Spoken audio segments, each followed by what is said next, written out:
The story opens by introducing Ben Archer, a law enforcer and former gangster from Marseilles.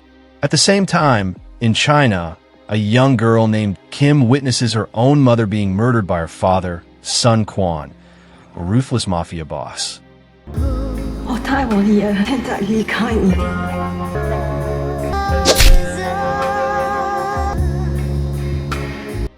Following the horrifying incident, Kim escapes and boards a ship along with a group of illegal immigrants bound for Los Angeles. Sometime later, Ben arrives in Los Angeles and immediately meets with Max, his boss and loyal friend, who is now in a wheelchair.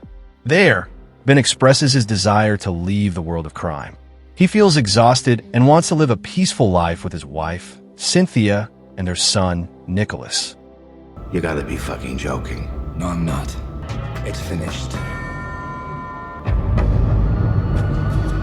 Meanwhile, one night, U.S. immigration authorities raid a ship suspected of carrying illegal immigrants. A fierce shootout erupts between the military and a group of armed men.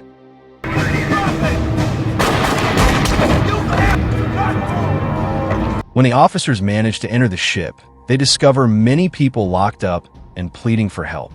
Amid the chaos, Kim is seen, a terrified young girl who appears to be the youngest among the passengers. The next day, Ben returns home and is warmly welcomed by Cynthia and Nicholas, who are playing together. After taking off his shoes, Ben is invited by his son to play video games, and he agrees. They play together, displaying a warm and loving family atmosphere. Cynthia works as a social worker under the U.S. Immigration Department. During the raid, she finds Kim among the frightened immigrants. Feeling sympathy, Cynthia persuades her cold-hearted superior, INS agent Mac Hoggins, to allow her to take Kim home for just one night. Her reason, so Kim could meet Tommy Lee and Mama Lee, Chinese foster parents who once took care of Cynthia. Hoggins eventually agrees, on the condition that Kim must appear in court the next day. Upon reaching the ambulance, Cynthia introduces herself to Kim and tries to speak with her, but Kim remains silent. I'm Cynthia. What's your name? Not long after, Cynthia brings Kim home. There, she introduces Kim to Ben. They kiss in front of Kim, which makes the girl feel awkward. After Cynthia leaves the room, Ben offers Kim some ice cream, pushing a cup toward her. Kim takes it and begins to eat slowly, while Ben smiles gently, trying to create a sense of comfort.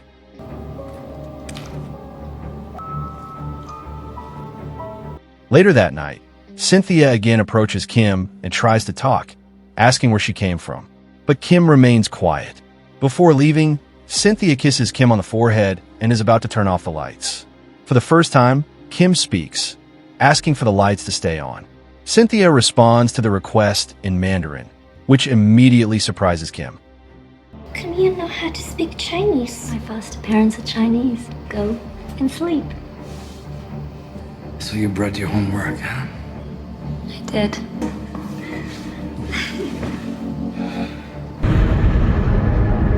Meanwhile, in another location, Sun Quan is seen speaking to someone, declaring that he will do whatever it takes to get his daughter back. Regardless of the risks, Quan decides to travel to America with one goal: to bring Kim home.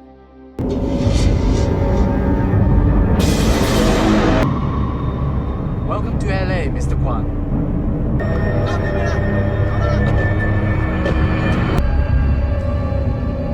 Soon after, Cynthia and a court prosecutor argue before a judge. The judge states that Kim entered illegally and cannot stay. Cynthia explains that Kim is in serious danger because her own father murdered her mother.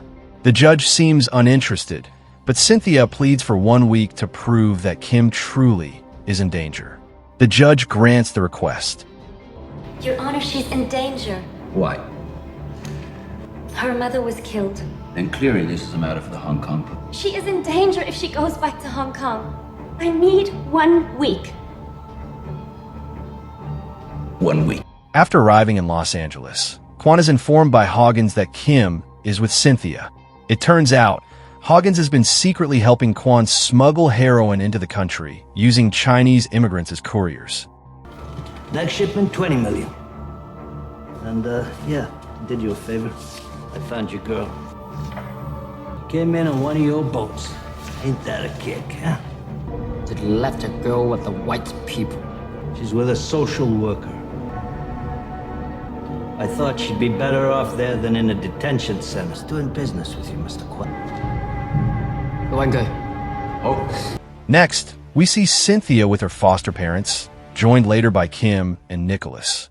Cynthia's father engages in a political discussion, stating that he too immigrated to America long ago, though little seems to have changed. Nicholas and Kim leave the dinner table to relax, distancing themselves from the tense conversation. Not long after, several of Quan's men break into the house and start shooting. So, thousands come, prepared to be slaves for a new life. Hey, buddy!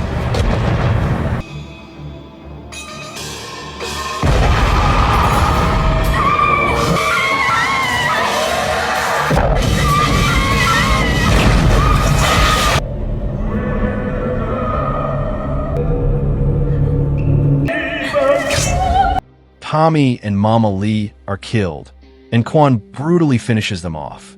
Cynthia, Kim, and Nicholas, who are in another room, manage to escape and flee to Max's house. When Ben arrives at the restaurant, he sees armed men leaving and recognizes Andy Wong, Quan's drug business associate.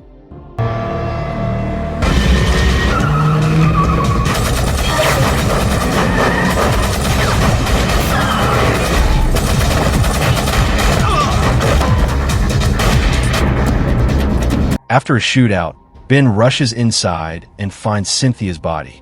Devastated by his wife's death,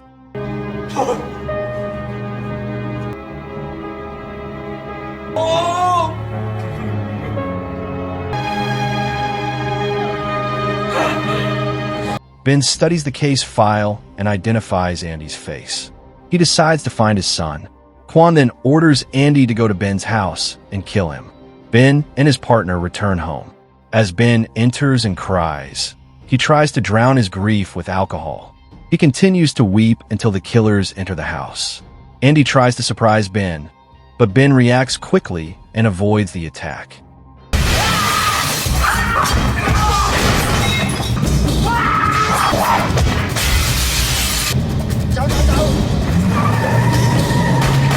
As the pressure builds, the criminals flee. Ben then receives a call from his friend, informing him that his son has been found. Then what the hell happened? He rushes to Nicholas's room, where the boy is sleeping. But when he questions Kim, he bombards her with harsh questions until she cries. Nicholas enters and asks about his mother. Ben explains everything, and they cry together. Who's after you? What? Who sent Quan? He killed my mother. Why did my wife take you here in my house? Did you kill my wife? Please, it's not my mom. Dad? Where's Mom? She's dead, baby. Max and his friends, Tony and Raymond, are ready to help Ben uncover who killed Cynthia. Ben and Tony learn that Andy runs a brothel downtown, so they go there. They storm in, terrifying everyone. They are immediately attacked, but Ben showcases his skills and easily defeats the criminals.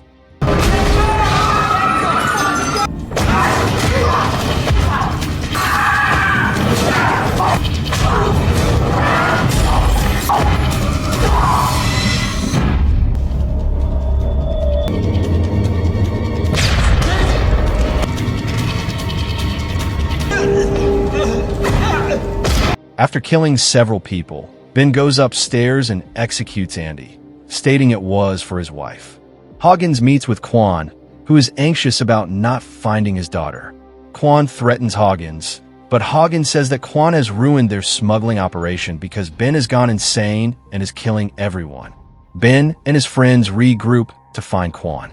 He suggests targeting Hoggins because he might know son Quan's true identity. Shortly after, a detective arrives and asks if Ben visited the red light district the night before. The detective knows Ben and his partner killed many people there, though he doesn't say it outright. He merely mentions that Hoggins was also at the scene, confirming Hoggins' involvement. What happened at your house last night? I broke a window by accident. And shooting 7 rounds in the street, that was... Accident. You weren't at a whorehouse on 3rd Street last night, were you? No. And Tony, you were at the club, right? Right. Well, gunman snuffed a guy called Andy Wang. We know they're Caucasian. They wore ski masks. When I got there, it was an absolute mess. Anyway, I don't give a shit. Guy was a drug dealer and a pimp. Hoggins from INS. I'm still trying to figure that out. I'll show myself out. Ben then tells Nicholas he must leave and grow stronger. He promises to return. Now we see Ben and his partner waiting in a parking lot for the right moment. They spot Hoggins and immediately attack. Ben stuns Hoggins with a taser, knocking him down. Several of Kwan's men witness the event. Ben's team surround Hoggins as he gets up. Ben demands to know who killed Cynthia and whose son Kwan really is. When Hoggins doesn't answer, one of them tortures him. Hoggins screams in pain. Who killed my wife? Who's son Quan? Talk to me. We can talk. Ben is then informed that several immigrants have been killed. He leaves while his friends continue torturing Hoggins for information. Once they learn their enemy's location, they kill Hoggins. Where do we find the fucking Chinaman? Heroin? Yeah. You bringing that shit to this country? Yeah. Fucking Chinaman, you fucking heroin guy. My niece sent their fucking asshole to these fucking knees.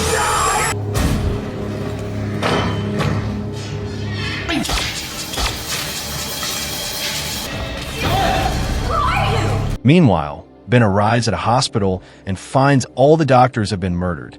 It was the Chinese triad who did it. Ben chases them on a motorcycle.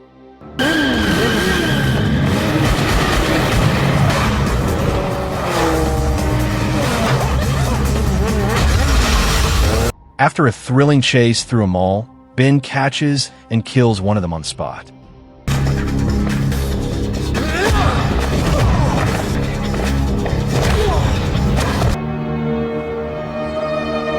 As he rides, Ben remembers moments with his wife and son.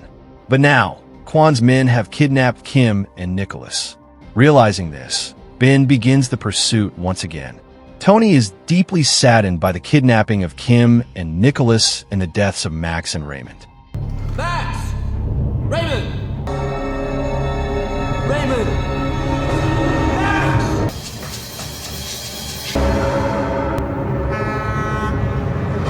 On the highway, Ben chases the kidnapper's car, firing shots. Despite the difficulty,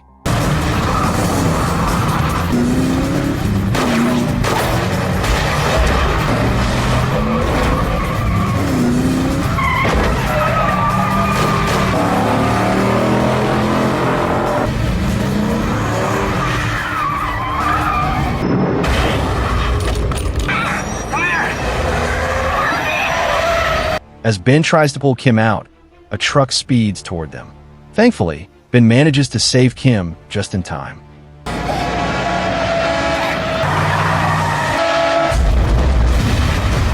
Kwan receives news that they lost Kim, but succeeded in capturing Nicholas. When Ben returns home, he sees Tony sitting in silence. Without a word, Ben knows all his friends are dead. He bows his head in grief while smoking. Tony offers to join him, but Ben refuses and swears he will bring his son home. Tony doubts whether Ben can face Kwan alone. Kim enters and says she can't sleep and is worried about Nicholas. Ben assures her he will bring him back, then reveals that son Kwan is her biological father. Kim rejects this truth and cries. Son Quan is your dad. He can't be my dad. At first, Ben doesn't want to take Tony, fearing more loss, but eventually agrees. We then see Nicholas sitting alone as Quan approaches with a small knife. Ben and Kim are in a car while Tony arrives by boat. They prepare for the final assault. Ben gives his jacket to Kim and tells her that if he doesn't return in 20 minutes, she should call the police. He hugs her tightly before leaving.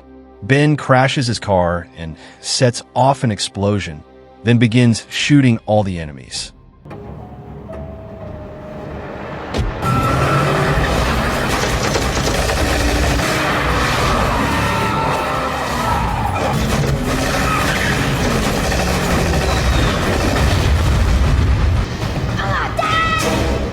He sees Quan holding a knife to Nicholas. As Ben draws closer, Tony boards the ship and starts killing everyone he sees. They eliminate the enemies one by one.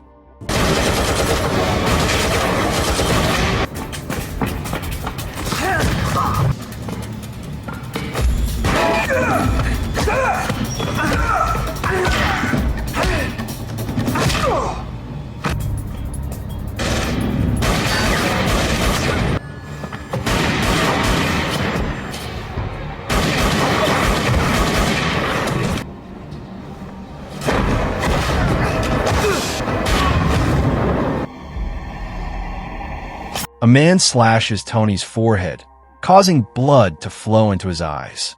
Nearly blind, Tony keeps fighting and is stabbed multiple times. On the brink of death, he pulls a knife from his leg and kills his final opponent.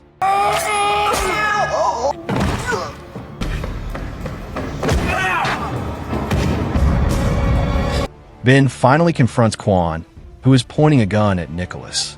Kim calls out to her father, making Quan emotional. As his attention is diverted, Ben and Quan shoot each other.